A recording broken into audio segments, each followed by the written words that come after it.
Você sabe qual foi o primeiro corredor de ônibus exclusivo aqui na cidade de São Paulo? E você sabia que em 2021 ele completou 41 anos de operação? É isso que nós vamos falar no vídeo de hoje, então solta a vinheta!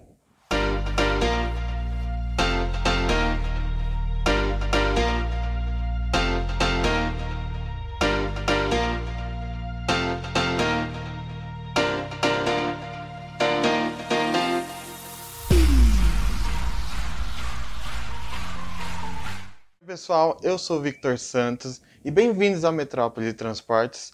Antes de iniciar o nosso vídeo de hoje, depois de um bom tempo sem postar, se inscreva aqui no nosso canal, curta se você gostou desse vídeo, compartilhe nas suas redes sociais, nos sigam também nas redes sociais, para você sempre estar atualizado do que a gente vai postar e qual vai ser os próximos assuntos. Claramente, passou um bom tempo aí de que a gente postou o último vídeo, mas hoje vamos seguir com um assunto bem interessante e que eu sempre vejo o pessoal pedindo nas redes sociais. Então, vamos logo para esse vídeo? Bom, como já falei em vários e vários vídeos aqui no canal, lá em 1970, muitas cidades acabaram passando por um processo bem complicado no seu sistema de transportes. Porque simplesmente aconteceu um dos fatos que até hoje marcam a história dos transportes, que foi a crise do petróleo de 1973. Muitas cidades acabaram repensando em como seria aquele novo problema nas sociedades. Então, para resolver isso, grande parte das cidades ao redor do mundo investiram em sistemas de transportes por ferrovia, que são muito mais econômicas de se manter depois de construídas e muito mais eficientes. Mas em 1970, São Paulo estava passando ali por um processo bem complicado com o seu próprio sistema de transporte por ferrovias. Não sei, muitos não vão lembrar, obviamente, a maioria já nasceu ali depois de 1990, mas em 1970 o sistema de transporte estava passando por uma crise bem complicada, porque depois de muitos anos abandonada, obviamente, ia se sucatear e não ia aguentar esse boom de demanda que aconteceu nessa época. Mas a CMTC, naquela época, que ainda operava o sistema de transporte, ela acabou elaborando um projeto que, na verdade, não ficou recluso somente em um eixo. Ele acabou, digamos, abrangendo várias coisas aqui em São Paulo. E uma delas foi a construção de corredores exclusivos, que, obviamente, não seriam a única coisa que resolveria o problema, mas amenizaria pelo menos uma parcela dele. É muito melhor você tentar resolver do que não fazer nada e deixar a cidade ali no caos. Por fim, ali no final de 1907, na década de 70, o então prefeito Olavo Setúbal, eu sempre confundo o nome dele, elaborou um projeto enorme que abrangeu várias questões de transporte sobre pneus aqui da cidade. O plano Sistran, que até hoje é assim falado em blogs, em trabalhos de graduações, enfim, em vários lugares, tinha como principal, assim, a espinha dorsal dele, a construção de 280 quilômetros de corredores exclusivos na cidade. E digamos assim, a cereja do bolo era que todos eles seriam operados exclusivamente por trólebus, que seriam alimentados por ônibus comuns nos terminais de integração.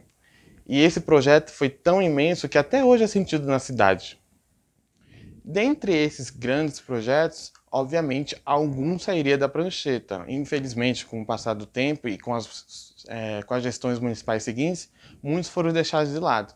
Mas o primeiro, que seria, assim, digamos, a experiência de como seriam os próximos, foi o corredor inaugurado no dia 3 de abril de 1980, que é o corredor da Paz de Barros. Ele, embora tenha aí os seus 3,9 quilômetros de extensão, foi assim, digamos, um instrumento de como seriam os próximos corredores.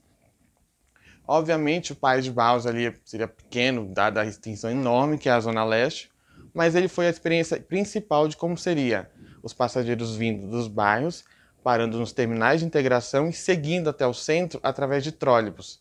A ideia inicial era para ser trólebus articulados, mas como a ideia acabou sendo mudada, acabou ficando como trólebus padrão mesmo.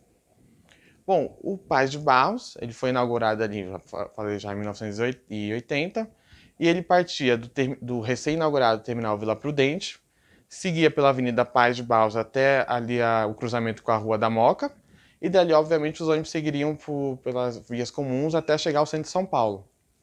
Originalmente, o projeto seria para que o corredor atravessasse a linha férrea ali na região do Brás-Moca e chegasse ao que também seria o futuro corredor da Celso Garcia. Sendo assim, obviamente, o ônibus completaria a viagem até o centro totalmente segregado e sem nenhuma interferência do tráfego comum ali circulando junto com ele. O corredor da Paz de Barros também foi essencial para as pessoas se acostumarem com essa ideia de exclusividade para os ônibus. Porque, obviamente, até 1970 em São Paulo não se tinha essa ideia de que os ônibus poderiam operar em vias segregadas, assim, só para eles. Era uma ideia muito abstrata e que muitos motoristas e até técnicos mesmo na época eram contras, porque o que resolveria nas questões da mobilidade em São Paulo naquela época seria a construção de mais avenidas, de mais vias expressas, vamos resumir aqui, de mais caos na cidade. Porque se hoje, com os poucos corredores que ainda temos aqui na cidade, não resolveu tudo, imagina se a gente não tivesse investido lá no passado, né? É assim, pensamento, é só pra gente refletir, né? O que é o pensamento da época. Hoje a gente pensa em criar ciclovias, corredores de ônibus, linhas de metrô, linhas de trem. Naquela época se pensava em criar somente vias expressas para os carros, que se pensava que os carros iriam resolver a mobilidade. Bom, como eu falei, o projeto Sistra, embora grandioso e muito importante, ele acabou sendo deixado de lado e foi implantado assim em etapas, e algumas etapas não foram seguidas, outras foram prioridades, outras foram deixadas de lado e foram canceladas, enfim, a zona. Mas o corredor Paz de Barros saiu, e uma coisa muito assim, digamos, que é no mínimo engraçada e ao mesmo tempo realista, é que no início das obras lá, em 1979, muitos moradores e comerciantes da região da Avenida da Paz de Barros eram contra a construção do corredor, porque diziam que isso, além de perder, obviamente, o lugar de estacionamento, porque as faixas iriam ser excluídas iriam ser abertas somente para o tráfego, eles falaram que os clientes, que os visitantes, moradores em si, iam perder espaço para o estacionamento e iria degradar a avenida. Que naquela época a Moca já era o que é hoje, um símbolo boêmio, agitado, um bairro tranquilo. E eles ficaram com medo desse corredor, desse sistema de transporte na região, prejudicar eles. No início das operações, ali teve um pouco de caos nos primeiros dias na operação assistida, porque muitos moradores não estavam acostumados com os novos cruzamentos, com o fechamento de alguns cruzamentos também, e foi um caos, digamos. Aliás, qualquer sistema de transporte novo que é implantado assim tem sempre um caos nos primeiros dias. Mas, com o passar do tempo, os próprios moradores e comerciantes que eram contra a ideia da construção do corredor passaram a entender que, além de benefícios para a população que vai utilizar os ônibus que vão passar por ali, a região começou a ser valorizada, a tal maneira que a Moca hoje é um dos símbolos assim, de umas regiões mais, digamos, mais tranquilas para se morar hoje em dia. E, ao mesmo tempo, é uma região que tem muitos comércios, tem um grande mercado ali no final da Paz de Barros, que é o Extra, que quando eu morava na Prudente fala que é o Extra da Moca, que trouxe ali um movimento muito maior para a Paz de Barros, sem prejudicar a tranquilidade do bairro e, ao mesmo tempo, digamos, o verde que tinha na avenida, que, aliás, foi mantido com o corredor, que, embora circulando no canteiro central, conseguiram manter, assim, boa parte das árvores. E isso chama atenção porque muitas pessoas hoje são contra as estações de metrô, como foi o caso da linha 6, que teve bastante problema com os moradores ali na região do Pacaembu. E naquela época também se tinha essa ideia de que corredor na porta da minha casa, que absurdo isso. Vou mandar tirar esse prefeito, mandar destituir o presidente da CMTC, enfim, loucuras daquela época. Mas ali o corredor, com suas 7 paradas, quase 4 km de extensão e um terminal recém-inaugurado, trouxe ali o que seria o principal método de resolver um transporte caótico na cidade, que é o sistema tronco-alimentador, que a pessoa não precisa seguir desde o bairro até o centro, direto, concorrendo com outras linhas. Ele pode simplesmente transferir um terminal de integração e seguir por vias segregadas para os ônibus. Mas eu acho que o que mais chama atenção no corredor, embora tudo nele ainda chame atenção, é que a operação dos trólebus é contínua desde março de 1980. Ou seja, há 41 anos os trólebus operam ali Não, hoje em dia não é tão exclusivo, né? Ainda tem bastante linhas com ônibus comuns, mas os trólebus da 3160, que é a linha principal do corredor, além de chamarem a atenção por serem silenciosos, não terem os ruídos dos motores a propulsão, ainda são, digamos, um charme da região. Então, os moradores falam, na época que quiseram tirar os trólebus, falaram, não vai tirar os trólebus daqui, não tira os trólebus daqui, ninguém vai tirar os trólebus.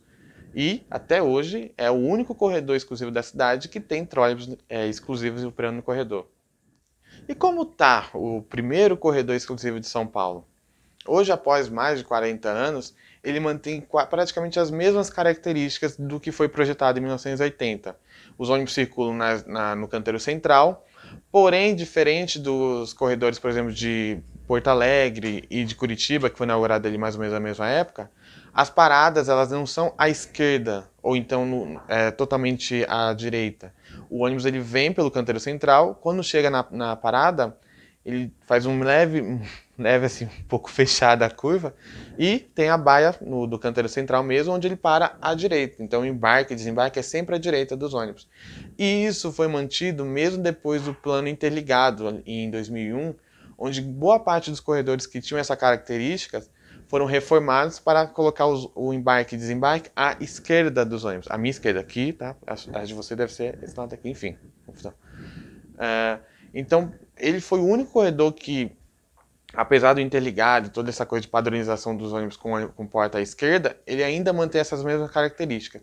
A única coisa que foi alterada foi a cobertura das paradas, que na época da CMTC, ela era a cobertura, digamos, rústica, o telhado e as colunas, acabou. E na época do interligado foi colocado aqueles pontos mais, digamos, charmosos, assim, que ainda são o que tem hoje, ainda são o padrão de hoje. Embora eu sou a favor de uma reforma um pouco mais pesada no corredor, troca de pavimento, justamente por causa dos trólebus não terem os problemas da rede aérea, que também foi trocada ali em 2012, é importante a gente sempre manter uma estrutura em dia com as suas informações, com a sua própria infraestrutura, para não ter o caso do que é hoje, que tem as placas totalmente sem informação. Eu falei da informação e não falei das linhas. Atualmente são 7 linhas municipais. Até ali meados de 2014 havia uma linha intermunicipal da Aviação Santa Paula, ali de São Caetano, que era uma das linhas mais interessantes da região, que partia do terminal rodoviário de São Caetano e ia até o metrô Santana, atravessando o corredor. A linha foi cancelada e a empresa também foi extinta, mas era uma linha muito interessante. Muitas pessoas pegavam para chegar na região de São Caetano.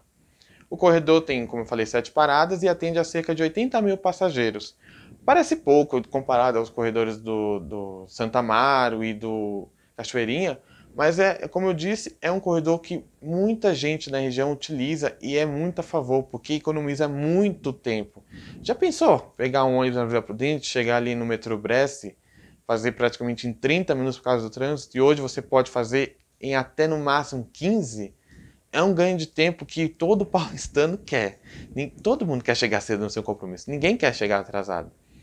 Atualmente ele atende só um terminal diretamente, que é o Terminal Vila Prudente, que também foi reformada ali, a estrutura inaugurada em 1980 foi destruída, dando lugar ao novo terminal, junto com a linha do metrô, que chegou em 2010, e a do monotrilho, que chegou em 2014. Enfim, é um corredor tranquilo, que embora tenha seu projeto um pouco mais antigo que os outros, atende muito bem ao que foi proposto, que é atender a população de maneira digna e de maneira rápida, que é o que o paulistano quer, rapidez no seu dia. É isso aí, pessoal. Embora o corredor tenha ali sua pouquíssima extensão comparada ao que a Zona Leste de São Paulo precisa, é um corredor que tem muita história ainda para contar. Eu já fiz várias matérias falando sobre ele, somente porque eu morava próximo dele e era usuário do dia a dia. Então aqui embaixo, aqui na descrição do vídeo, deixar para vocês os links das matérias. E para você não perder as mais atualizações do canal, se inscreva no nosso canal, ative as notificações, curta e comenta aqui o vídeo se você gostou, se você não gostou, se a iluminação tá boa, se o cenário tá bom. E fique ligado aí nas redes sociais também, para você ficar sempre atento às novas atualizações que o canal Metrópolis Transportes vai ter para vocês, tudo bem? Então, para ajudar a gente, faz isso para nós, por favor, ajuda muito, você não tem ideia do que você curtir e comentar aí o vídeo, tá bom? Então, um beijinho para vocês e até a próxima, gente!